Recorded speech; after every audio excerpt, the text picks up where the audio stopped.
Bonjour, c'est Silver et aujourd'hui on se retrouve pour une vidéo extrêmement chill. Il n'y a pas vraiment de texte préparé, juste une carte mentale voilà, que j'ai construit un petit peu à la zob dans lequel je vais vous parler de Agretsuko. Alors je pensais vous parler au début seulement de la saison 3, mais en fait j'ai jamais parlé d'Agretsuko. Ça se trouve vous ne connaissez même pas Agretsuko, donc je me suis dit bah, autant parler d'Agretsuko en globalité. Oui, je reviens avec une vidéo un peu plus chill, hein, un peu plus tranquille. Et je me suis dit que ce serait pas mal en fait de tester ce format un petit peu, un peu vlog. Alors Agretsuko déjà, qu'est-ce que c'est? Parce que avant d'être une série Netflix, Retsuko est aussi un personnage qui appartient à la société Sanrio. Donc Sanrio c'est une société japonaise qui en fait a une multitude de personnages mignons et kawaii.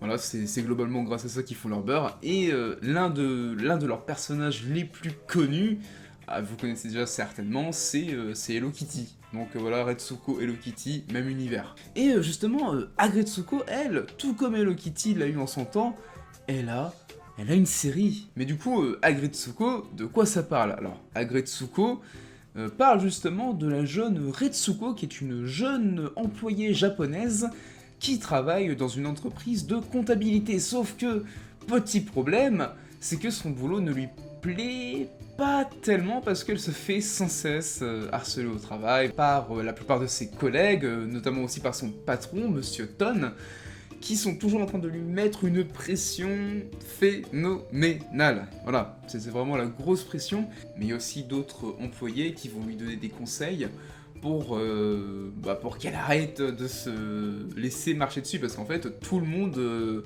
marche sur elle. En fait, on peut lui demander n'importe quoi, en fait, elle va le faire automatiquement, tellement elle veut pas qu'on la prenne pour une mauvaise élève, si j'ai envie de dire.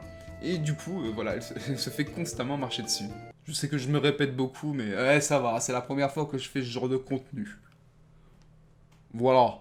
Mais du coup, qu'est-ce qu'elle va faire pour évacuer toute cette frustration qu'elle accumule? Et ben en fait, tous les soirs, elle se rend dans un karaoké où elle chante du death metal, mais de manière extrêmement violente, où elle est en train de bâcher tous les employés, en bâcher son patron, sa vie de merde, son travail. En fait, de bâcher en fait sa vie qui est si lisse et extrêmement triste. Oh putain, j'ai cité du Big Flo et Oli. Et voilà, en fait, le death metal est une sorte de libération dans lequel elle va pouvoir libérer toute sa frustration. Et en fait, là, on va parler plus ou moins, justement, vite fait de la saison 1, qui, elle, va se baser, justement, sur le fait qu'il faut qu'elle arrête de se laisser marcher dessus. Du coup, Retsuko va être accompagnée par de nombreux personnages au fur et à mesure de la série qui vont l'apprendre à s'affirmer pour que son travail soit plus agréable, qu'elle arrête de tout simplement se laisser marcher dessus. Et du coup aussi, Retsuko va aussi, au fil de la série, beaucoup remettre en cause son travail, la vie qu'elle mène. Retsuko, c'est limite une sorte d'émo parfois où elle dit juste, ouais, la vie, pourquoi je suis né, je suis qu'un numéro, bla bla bla bla bla bla bla. Voilà, et en fait, qui subit de plein fouet toute la société et la frustration japonaise. Et Retsuko, en fait, aussi est une personne qui cherche à trouver sa place dans la société. Voilà, elle a beaucoup de mal-être au travail, et en fait, c'est un truc que beaucoup de Japonais, justement, ont, parce qu'en fait le travail là-bas c'est pas comme le travail chez nous bien évidemment, et dites-vous que nous on a plutôt la chance d'avoir les 35 heures, parce que eux je pense que c'est un peu plus vénère, voilà. Je suis pas japonais mais Et après ça sur internet.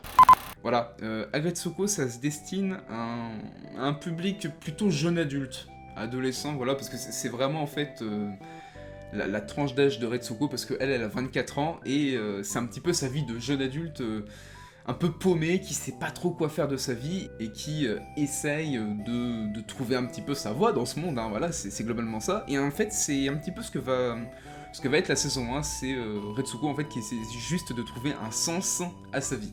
Voilà. Et en fait, elle est en quelque sorte un petit peu à la recherche du bonheur, si on peut dire, hein, si je puis dire vraiment de manière très grossière, bien sûr, hein, parce que je grossis un petit peu le trait. Mais c'est globalement ce que raconte la saison 1. Et comme je vous l'ai dit, en fait, oui, il y a beaucoup de personnages. Il y a notamment Feneko, qui est un petit peu une sorte de commerce, si je puis dire, qui guide Retsuko, mais on a plus l'impression qu'elle l'enfonce plutôt qu'autre chose. Il y a aussi Aida, un autre collègue de boulot, qui lui est amoureux de Retsuko et qui ne veut que son bien et veut essayer aussi d'obtenir d'obtenir son 06. Il y a aussi beaucoup de personnages comme Gori et Washimi qui, elles, vont aider Retsuko justement à vraiment s'affirmer. Et là, c'est globalement tout ce qui entoure la saison 1. Agretsuko saison 2 va se concentrer justement sur le fait que Retsuko va trouver l'âme sœur, à continuer en fait à s'affirmer au travail, mais sa maman va venir lui foutre un petit peu la pression en lui disant « Eh, t'as 24 ans, bah il serait peut-être temps de se marier, hein !» Parce que voilà, le Japon est connu aussi pour connaître encore les fameux mariages arrangés, mais par la suite elle va rencontrer un certain Tadano qui justement va lui apporter beaucoup de bonheur en fait, hein, et qui pour lui aussi ça va être beaucoup de bonheur d'être avec Retsuko. Mais en fait ce petit Tadano, il y a un petit problème, c'est que lui il ne veut pas se marier, voilà, il ne veut pas non plus d'enfants, ce qui est évidemment quelque chose, ce qui est un choix qui se respecte, sauf que bah, Retsuko, elle se dit « Ah, mais moi j'aimerais bien avoir des enfants, j'aimerais bien aussi avoir un mariage !» Et du coup, en fait, ça va être un petit peu cette quête dans lequel Retsuko va encore devoir s'affirmer, cette fois face à son petit ami. Et c'est plutôt intéressant parce qu'en fait, la série va nous confronter à une vision très traditionnelle du Japon, dans lequel, voilà, il y a des mariages arrangés, il faut se marier, il faut avoir des enfants. Et de l'autre côté, une vision plus jeune, qui se veut peut-être... Bon bah on se marie pas d'enfants, bon juste on s'aime tu vois, tranquille. Et en fait Retsuko se retrouve le cul bloqué entre deux chaises parce qu'en fait elle ne sait pas aller vers l'un vers l'autre et en fait elle essaye plus de trouver un juste milieu dans tout ça quoi. Et je voulais surtout vous parler de la saison 3 de Agretsuko parce que déjà non seulement c'est pour moi vraiment la meilleure saison parce qu'en fait elle va beaucoup plus loin dans ses idées et ça va parler de la K-pop, de comment en fait un petit groupe de K-pop essaye de monter un petit peu dans le K-pop game, hein, j'ai envie de dire. Et en fait, on va découvrir un petit peu l'envers du décor, un petit peu tous les vices, tous les sacrifices en fait que les personnages sont obligés de faire pour faire ce qu'ils aiment, quoi. Et en fait, Retsuko va arriver un petit peu au milieu de tout ça, et en fait, elle va trouver quelque chose qui lui plaît parce que elle entreprend, elle prend sa vie en main et c'est pour elle vraiment un véritable bonheur. C'est une saison 3 qui en fait va se vouloir beaucoup plus mature. On va notamment aussi suivre beaucoup d'histoires des personnages secondaires, notamment le fameux Aida qui est un mec qui se prend énormément de râteaux de la part de Retsuko, qui lui va essayer de vivre une petite amourette de son côté, ou encore Gori qui essaye de devenir plus entreprenante dans la vie. À Retsuko ça va un petit peu être une mise en valeur du quotidien des jeunes adultes, hein, et du coup ça va aborder beaucoup des thèmes qui nous reviennent lorsqu'on a cet âge, hein, c'est-à-dire bon, bah, trouver un truc qui nous plaît dans la vie, est-ce que notre boulot va nous plaire, quand on est jeune adulte on a parfois du mal à trouver sa voie, on ne sait pas trop où aller, et ça parle un petit peu justement de cette nouvelle génération qui ne sait pas vraiment ce qu'elle veut. Et du coup en fait la série va aussi permettre de nous montrer comment appréhender la vie, mais surtout aussi de comment relativiser finalement avec tout ça. Il y a aussi notamment le thème du harcèlement qui revient très souvent en fait dans la série, du fait que bah, l'harcèlement ça existe, hein, c'est pas quelque chose pour rigoler, hein, le harcèlement existe bel et bien, et la série va le mettre beaucoup en avant, et c'est assez dingue en fait, comme la plupart des persos en fait vont pas prendre en fait l'harcèlement en fait au sérieux. Pour revenir un petit peu aussi de pourquoi je préfère la saison 3, c'est aussi une saison qui va poser beaucoup plus de dilemmes pour tous les personnages en fait globalement. Et ça va vraiment être un truc qui sera en mode, bon bah, vous avez fait un choix, assumez-le, allez jusqu'au bout, croyez en vos idées, ne laissez pas tomber. Il y aura aussi beaucoup plus aussi d'optimisme pour vraiment faire dire aux gens, croyez en vos rêves, allez-y, faites ce que vous voulez, ne laissez personne vous stopper. Et c'est, je crois, vraiment le meilleur message en fait qu'a pu dresser en fait Agretsuko, parce que je trouve que les deux premières saisons qui sont vraiment excellentes traitaient du thème, mais en fait avaient du mal en fait à relativiser vite fait tout ça. Et je trouve qu'en fait la saison 3 va permettre de un petit peu nuancer tous les propos, tous les thèmes abordés qui avaient été dit dans les précédents épisodes, et c'est pour moi vraiment, encore une fois, vraiment la meilleure des saisons. Et globalement, en fait, Agretsuko, ça va parler de ça, en fait, ça va plus nous apprendre à comment relativiser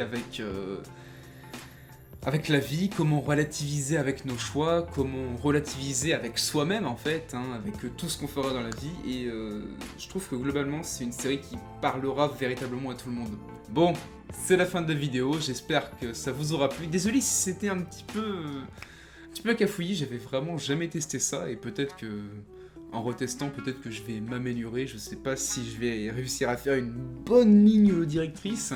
Faut assumer ses choix, hein. J'ai dit de la merde, j'ai été pas mal hésitant, et voilà. En tout cas, j'espère que ça vous aura plu, hein, pour cette sorte de review un petit peu fait à la pisse. En attendant la prochaine, je vous fais des énormes bisous, je vous embrasse très fort, je vous dis à plus, et coupez!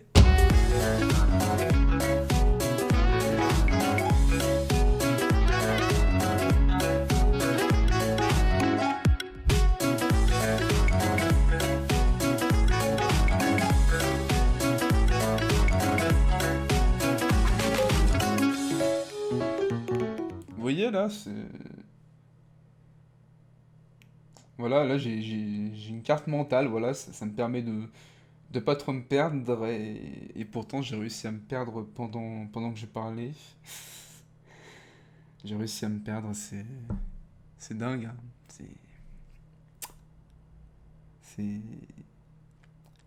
C'est triste.